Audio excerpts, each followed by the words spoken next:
Kamu masih memakainya? Suara Philly terdengar lembut di tengah suasana kantin yang mulai sepi sore itu. Jemarinya menggenggam gelas es jeruk dingin, sementara matanya diam-diam menatap cincin kerang di jari manis Indra. Indra tidak langsung menjawab. Tatapannya jatuh pada cincin itu, cincin sederhana yang selama ini selalu ia pertahankan. Perlahan diputar-putarnya cincin tersebut, seakan di sana tersimpan begitu banyak kenangan. Sinar matahari yang masuk dari sela ventilasi membuat cincin itu berkilau samar. Kamu masih belum bisa melepaskannya? Tanya Philly hati-hati. Indra tersenyum tipis. Aku belum menemukan alasan untuk melepasnya, jawab Indra pelan. Philly menunduk sesaat, menyembunyikan sesak di dadanya. Kadang ia bertanya-tanya, bagaimana mungkin masih ada lelaki setulus Indra di dunia ini? Grace beruntung punya seseorang yang mencintainya sebesar ini, bisiknya lirih. Indra hanya tersenyum kecil tanpa sadar bahwa kata-kata itu sebenarnya menyimpan luka bagi Philly. Gadis itu telah terlalu lama menyimpan rasa, terlalu lama memandang Indra diam-diam, dan terlalu lama berharap lelaki itu suatu hari akan menyadari keberadaannya. Aku cuma nggak mau berprasangka buruk sebelum mendengar langsung dari Grace. Selama dia belum menjelaskan apapun, aku akan tetap percaya padanya, kata Indra kemudian. Philly menatap wajah Indra beberapa detik, begitu lembut, begitu tulus, dan justru karena itu ia takut hati lelaki itu akan hancur. Tapi aku melihat sendiri Grace bersama Anton, mereka terlihat sangat dekat, ucap Philly perlahan. Indra tetap diam. Keheningan di antara mereka terasa menyesakan. Philly buru-buru meminum es jeruknya untuk menyembunyikan kegugupan. Ia takut tatapan Indra mampu membaca semua perasaan yang selama ini ia rahasiakan. Semoga kepercayaanmu nggak disia-siakan, karena nggak semua orang bisa dicintai setulus kamu mencintai Grace, katanya sambil tersenyum kecil. Indra tertawa pelan, lalu mencubit hidung Philly gemas.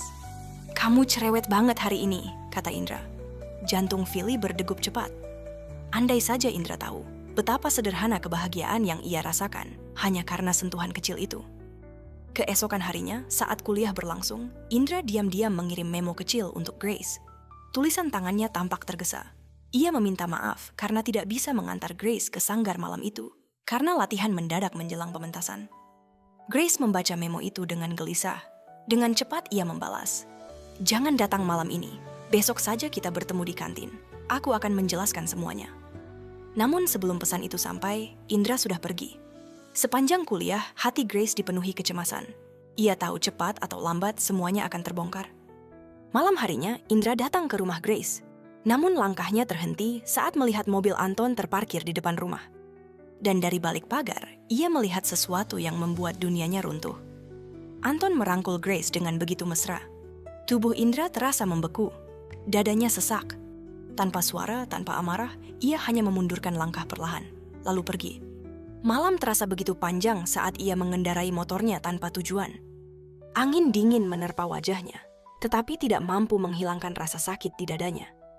Bayangan Grace dan Anton terus menghantuinya. Jangan pura-pura kuat, kata Bastian. Saat Indra mencoba menertawakan luka hatinya sendiri, Indra tersenyum hambar, namun matanya perlahan memerah. Kamu terlalu mencintainya, makanya sakitnya sedalam ini, lanjut Bastian pelan. Indra menunduk diam. Untuk pertama kalinya, ia merasa begitu kehilangan. Tetapi kemudian, Bastian menyebut satu nama yang membuat hatinya bergetar. Sebenarnya ada seseorang yang selalu ada buat kamu, seseorang yang diam-diam mencintaimu sejak lama, ujar Bastian. Philly, Indra mengangkat wajahnya perlahan. Dan tiba-tiba, semua kenangan tentang Philly memenuhi pikirannya. Cara gadis itu selalu mengkhawatirkannya. Cara ia berusaha membuka mata Indra tentang Grace. Cara matanya selalu terlihat hangat setiap menatap dirinya. Indra memejamkan mata. Baru sekarang ia menyadari bahwa di balik semua perhatian itu, ada cinta yang begitu tulus. Philly mencintaimu, kata Bastian tegas. Jantung Indra berdetak keras. Perasaan bersalah tiba-tiba memenuhi dadanya. Selama ini, tanpa sadar, ia telah melukai hati seseorang yang justru paling tulus mencintainya. Aku harus menemuinya, bisik Indra. Kamu terlambat. 2 hari lalu Philly menerima Mike. Bastian hanya menghela napas.